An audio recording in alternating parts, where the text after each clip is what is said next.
My wife's sister brought her new boyfriend to family dinner. He was everything I wasn't. Expensive suit. Flashy watch. That confidence that comes from never struggling for anything. And from the moment he sat down, he made it his mission to remind everyone at that table just how much better he was than me. My wife told me to stop making the family look bad when I tried to defend myself. Her mother nodded in agreement. Even my father-in-law looked uncomfortable, but said nothing. So, I did what they wanted. I stayed quiet. I let him talk. I let him brag.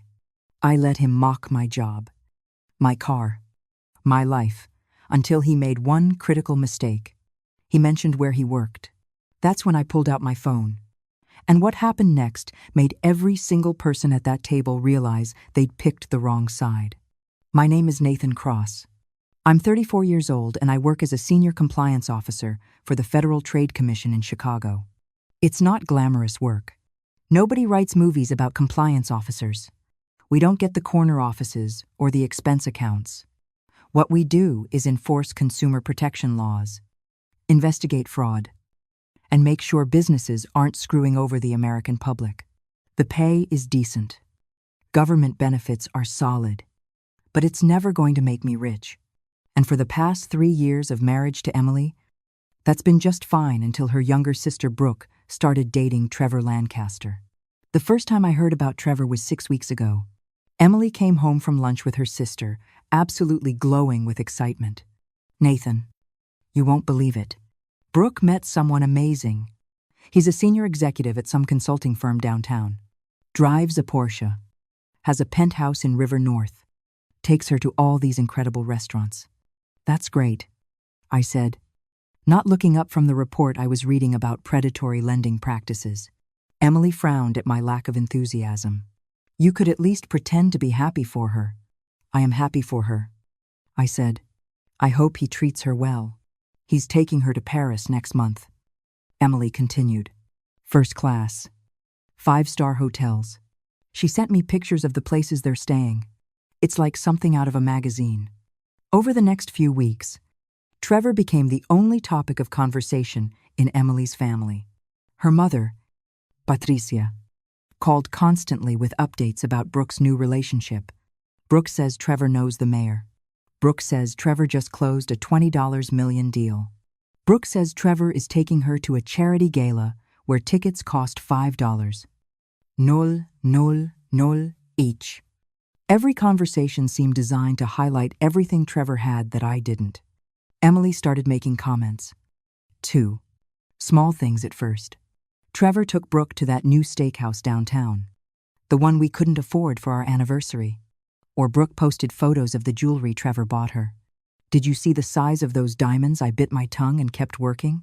My job at the FTC was demanding, especially lately. We were in the middle of a major investigation into several companies operating what we suspected were sophisticated pyramid schemes disguised as legitimate consulting firms.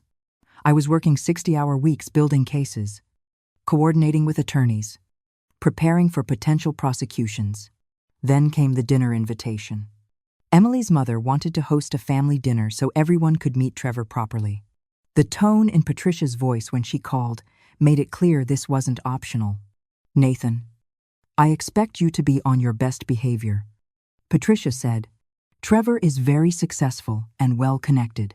We don't want him to think Brooke's family is beneath him. I'm sure he'll be fine. I replied, already dreading the evening. Emily was more direct when she brought it up later. Please don't talk about work, she said. Nobody wants to hear about government regulations and compliance violations over dinner. What should I talk about then? I don't know. Sports. Current events. Just try to be personable for once. That stung more than I wanted to admit. When had I become the embarrassment Emily needed to manage? The dinner was set for Saturday night at Patricia and Donald's house in Wetka. Emily spent 3 hours getting ready, trying on 4 different dresses before settling on the most expensive one she owned. You need to change, she said, looking at my khakis and button-down shirt.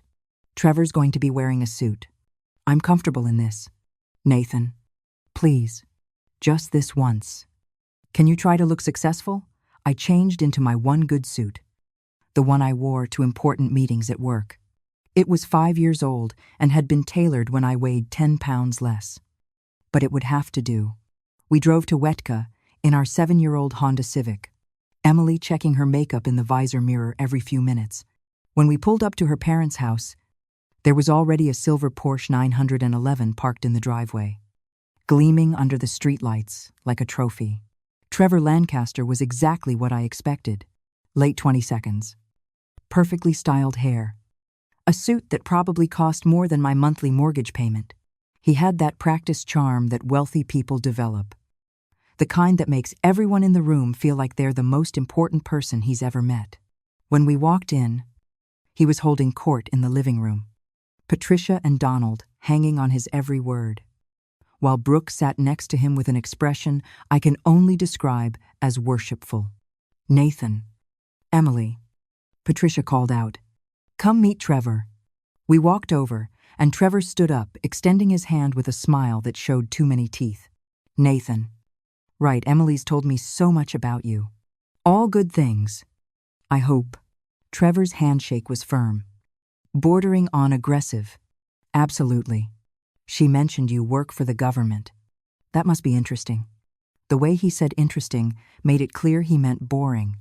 Dinner started well enough. Patricia had gone all out serving courses like we were at a Michelin star restaurant. Trevor dominated the conversation, telling stories about business deals, celebrity encounters, and exotic vacations. "Brooke, we're thinking Bali for New Year's. You ever been to Bali?" "Nathan, no. I haven't had the chance." "Shame. It's incredible. Of course, you need to know the right resorts. The tourist places are awful. But if you have connections, there are these private villas that most people don't even know exist. I've got a guy who handles all that for me." Donald, Emily's father, was clearly impressed. Must be nice having that kind of access. Trevor shrugged modestly. "It's all about who you know. Business is really about relationships. You build the right network. Everything else falls into place." Patricia turned to me with a smile that didn't reach her eyes. "Nathan, why don't you tell Trevor what you do?" Emily stiffened beside me. "I work for the Federal Trade Commission," I said simply. "Oh," Trevor said, his interest already fading. "Government work. What exactly does that involve?" "We protect consumers from fraudulent business practices. Investigation. Enforcement. That sort of thing." Trevor nodded slowly, that condescending smile growing wider. "So, you're basically a bureaucrat." I could feel Emily's hand on my leg under the table, warning me not to engage. Something like that. Must not pay very well. Though, right. Government salaries are public record. I looked up the GS scale once. You're probably making what? T-shirt. Bosher. 000 a year. The table went quiet. Emily's face was red. Before I could respond, Trevor continued. "Don't get me wrong. Someone's got to do those jobs. Society needs people willing to work for less than they're worth. Not everyone can be an entrepreneur."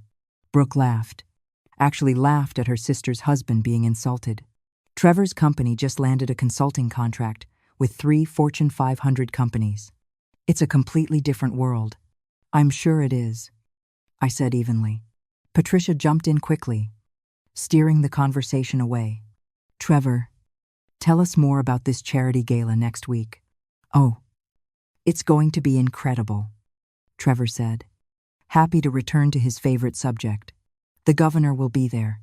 Several senators, CEOs from every major company in Chicago. Tickets are 10,000 per couple. But it's really about making connections. One conversation at the right event can lead to deals worth millions. That's the kind of thing Nathan would never understand. Working for the government, you don't really operate in that world. You're just pushing papers while the rest of us are actually creating value." Emily's hand tightened on my leg. "Please don't make a scene," she whispered. I wasn't planning to. Patricia was nodding along with everything Trevor said. We're so proud of Brooke for finding someone so accomplished. Donald cleared his throat uncomfortably, but said nothing. Trevor leaned back in his chair, clearly enjoying himself. No offense, Nathan, but I don't know how you do it. Working some 9-to-5 government. A job. Driving a what was it, Emily said. A Honda. He made it sound like a disease. Making barely enough to get by while watching everyone else succeed. I'd go crazy. Maybe some people are just wired different. Some of us need excitement, challenge, the thrill of closing big deals. Others are content with mediocrity. The word mediocrity hung in the air like smoke. I saw Emily WSE. Brooke was smiling, clearly delighted that her boyfriend was putting her sister's husband in his place. Patricia looked satisfied, like Trevor had confirmed everything she'd always thought about me.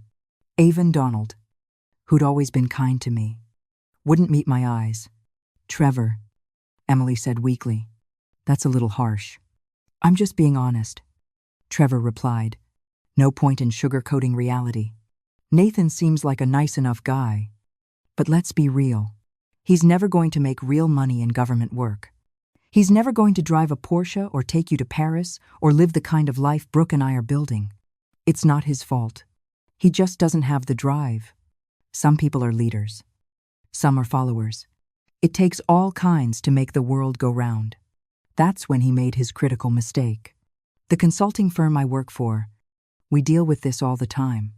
We help companies optimize their business models, maximize profitability. Sometimes that means restructuring. Sometimes it means finding new markets. Sometimes it means creative financial engineering. We're called Apex Strategic Solutions. Maybe you've heard of us. We've been in the news quite a bit lately. I had heard of them. In fact, I'd spent the last 4 months building a federal case against them. My phone was in my pocket containing documentation that Trevor's company was operating a sophisticated pyramid scheme that had defrauded over 15,000 people. Out of approximately $60 million, they recruited people with promises of high returns on investment, used money from new investors to pay earlier investors, and employed aggressive sales tactics that specifically targeted elderly and vulnerable populations. Something in my expression must have changed because Trevor noticed. What's that look? You have heard of us. I have, I said quietly. We're one of the fastest growing consulting firms in the Midwest. Trevor continued oblivious. Just closed a major funding round. $20 million from venture capital investors who see the potential in what we're building. My compensation package last year was over $400. Ling, ling, ling. And I'm not even a partner yet. Another 2 years. I'll be pulling down 7 figures easy. That's the difference between what I do and what you do. Nathan, I create value. I build wealth. You just shuffle papers and collect a government paycheck. Emily was mortified. Nathan, she said urgently, let's not. But I wasn't done being quiet. Actually, Trevor, I need to ask you something about your company. Trevor's smile widened. Sure. Fire away. Happy to explain how real business works. How exactly does Apex Strategic Solutions generate revenue? Is it primarily through consulting fees, or is it more dependent on recruiting new clients who then recruit other clients in a multi-level structure? Trevor blinked. We have multiple revenue streams. It's pretty complex. So, the people you recruit, they pay an upfront fee to join the program. Correct. And then they're encouraged to recruit others with commission structures that heavily favor those at the top of the pyramid. The table had gone very quiet. Trevor's smile was fading. I don't like what you're implying. I'm not implying anything, I said calmly. I'm stating facts about your company's business model. Facts that my team at the FTC has spent 4 months documenting. The color drained from Trevor's face. I pulled out my phone and opened the file I'd been reviewing just that morning. Trevor Lancaster, Senior Vice President of Client Acquisition at Apex Strategic Solutions, also known as Director of Recruitment and Internal Documents. Compensation tied directly to the number of new investors you bring into the scheme, with particular bonuses for recruiting individuals over the age of 65.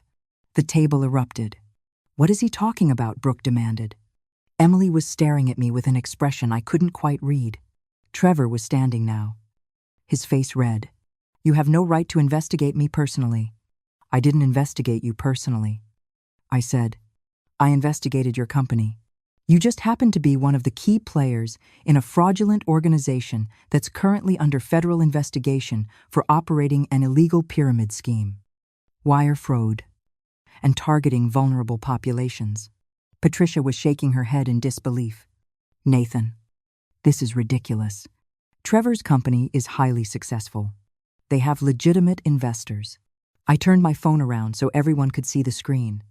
"These are internal Apex documents obtained through a federal subpoena. This one shows the actual revenue structure. 93% of money flowing into Apex Strategic Solutions comes from recruitment fees paid by new clients. Less than 7% comes from actual consulting services. That's the textbook definition of a pyramid scheme." I swiped to the next document. This email is from Trevor to his recruitment team. He's congratulating someone named Justin for successfully pressuring a 72-year-old widow into investing her entire retirement savings. 45 yuan. Ling ling ling. She was told she'd double her money in 6 months. Instead, she lost everything. "You son of a bitch," Trevor said, but his voice was shaking. "Those documents are confidential. They're evidence," I corrected. "In a federal investigation that's been ongoing since March, we have testimony from over 200 victims. We have financial records showing exactly how money moves through your organization. We have recorded sales calls where your team makes false promises about guaranteed returns. We have everything we need for multiple felony convictions." Brooke was crying now. "Trevor, tell them this isn't true." Trevor was frantically texting on his phone, probably calling his lawyer. Patricia looked like she'd been slapped. Emily was staring at me with an expression I'd never seen before. "The fancy penthouse," I continued, "is leased, not owned. The Porsche is financed at a rate that would make any reasonable person's head spin. The Paris trip was paid for with a company credit card that's funded entirely by money stolen from victims. Trevor's personal bank account, according to records we subpoenaed last week, shows a pattern of living far beyond his actual means. Funded by fraudulent commissions." Donald finally spoke up. "Is any of this true?" "Trevor." Trevor's face was a mask of rage and fear. "I don't have to listen to this. You have no right to discuss an ongoing investigation." "Actually," I said, "the investigation is no longer ongoing. It concluded last Tuesday. The U.S. Attorney's Office is preparing indictments. I'd estimate you have about 2 weeks before federal agents show up at your door with arrest warrants." The silence that followed was absolute. Trevor grabbed his jacket and stormed out without another word. Brooke ran after him, sobbing. Patricia and Donald sat frozen, the elaborate dinner they'd prepared suddenly irrelevant. Emily was looking at me like she was seeing me for the first time. "You knew," she said quietly. "You knew all of this when we walked in here tonight." "I knew his company was under investigation," I confirmed. "I didn't know he'd spend dinner mocking me and calling me mediocre. That part was just bonus entertainment." "But you let him," Emily said. "You let him humiliate you in front of my whole family." "I let him reveal exactly who he is," I corrected. "And I let your family show me exactly where I stand with them." "Patricia," I turned to my mother-in-law, "you told me to be on my best behavior tonight. You didn't want me to embarrass Trevor. Mission accomplished." I didn't say a word while he spent 2 hours explaining how worthless my career is and how pathetic my life is compared to his. Donald, Emily's father, finally found his voice. "Nathan." I had no idea. None of us did. "Didn't you, though?" I asked. "You heard him bragging about his company. You heard him talking about helping businesses maximize profits through creative financial engineering. You heard him mention targeting elderly clients.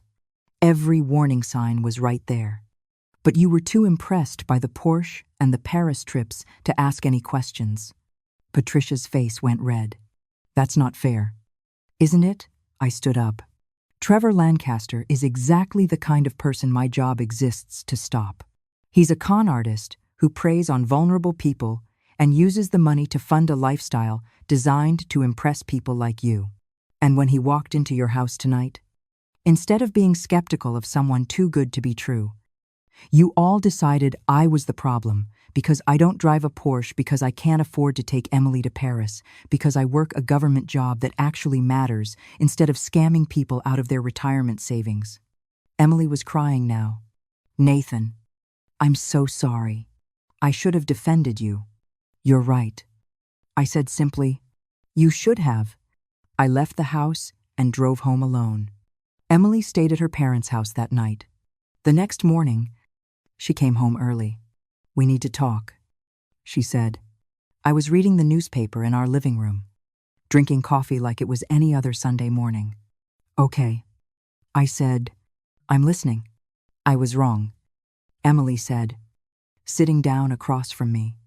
My whole family was wrong. We got caught up in the glamour and the money. And we treated you like you didn't matter. I did matter, I corrected. I just didn't matter as much as Trevor's Porsche and his fake success story. Emily winced but didn't argue.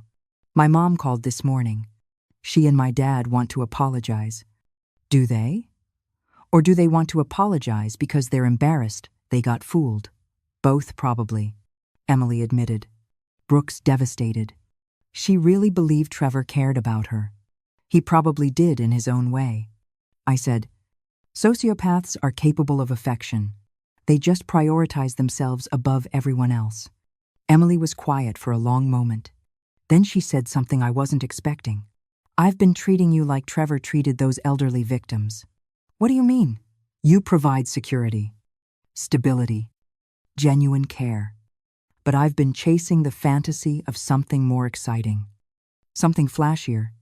I've been making you feel like you're not enough because you don't fit some materialistic ideal I bought into. She was crying again. You are enough. Nathan, your work matters. What you do protects people. And I've been too shallow to appreciate that. I wanted to stay angry. Part of me thought I should make her work harder for forgiveness. But the truth was, Emily's recognition of what she'd done meant something. She wasn't making excuses. She was owning it. I accept your apology, I said, but things need to change. Emily, I need to know you're on my side. Even when I'm not the most impressive person in the room, even when someone else has more money or a better car or a more exciting life, especially then. You're right, Emily said. I'll do better. I promise.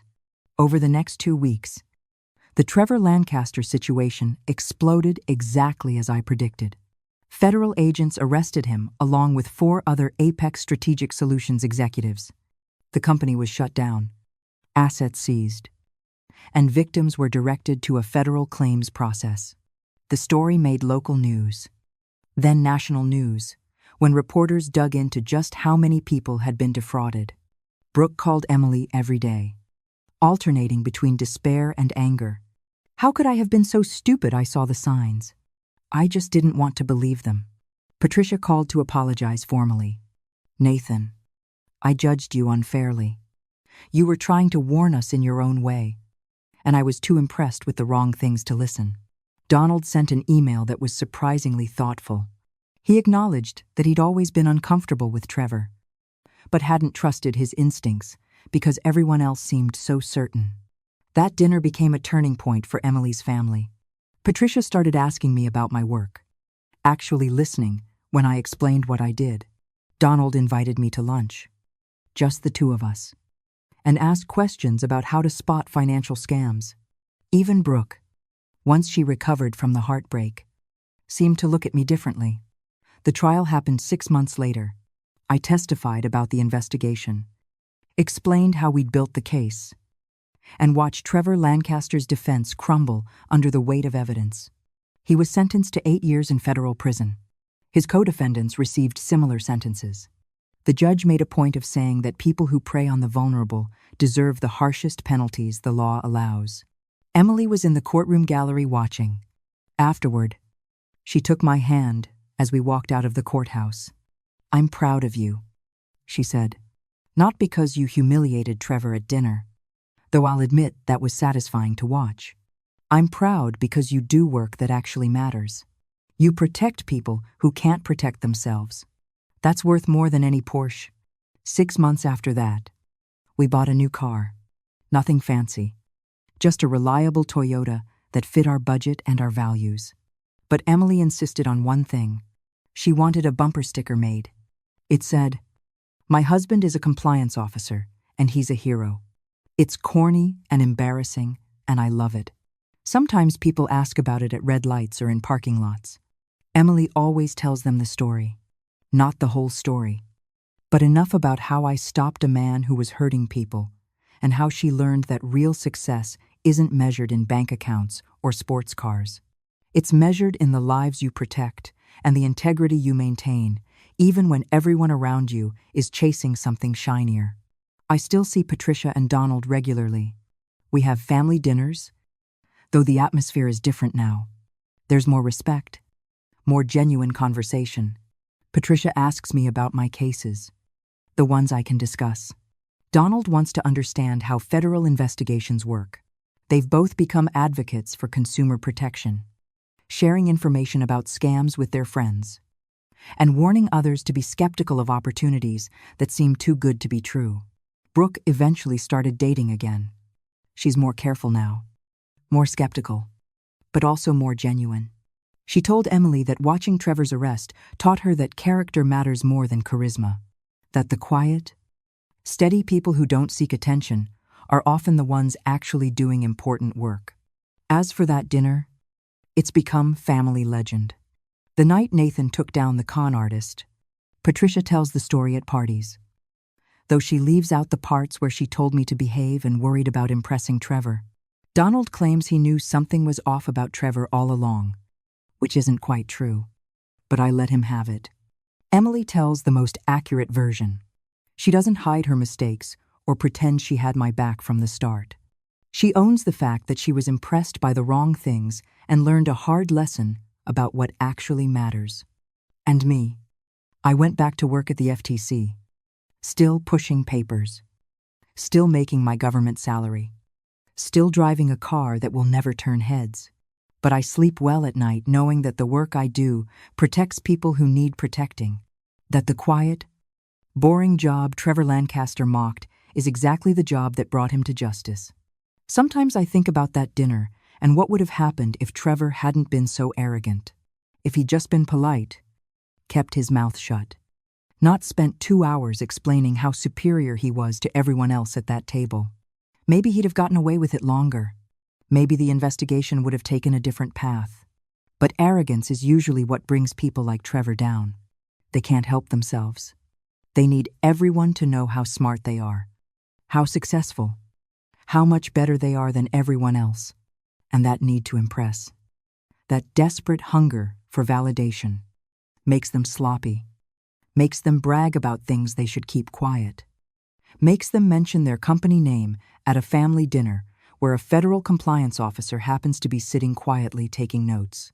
If you found this story satisfying, if it reminded you that real worth isn't measured by what you drive or where you vacation, please hit that subscribe button.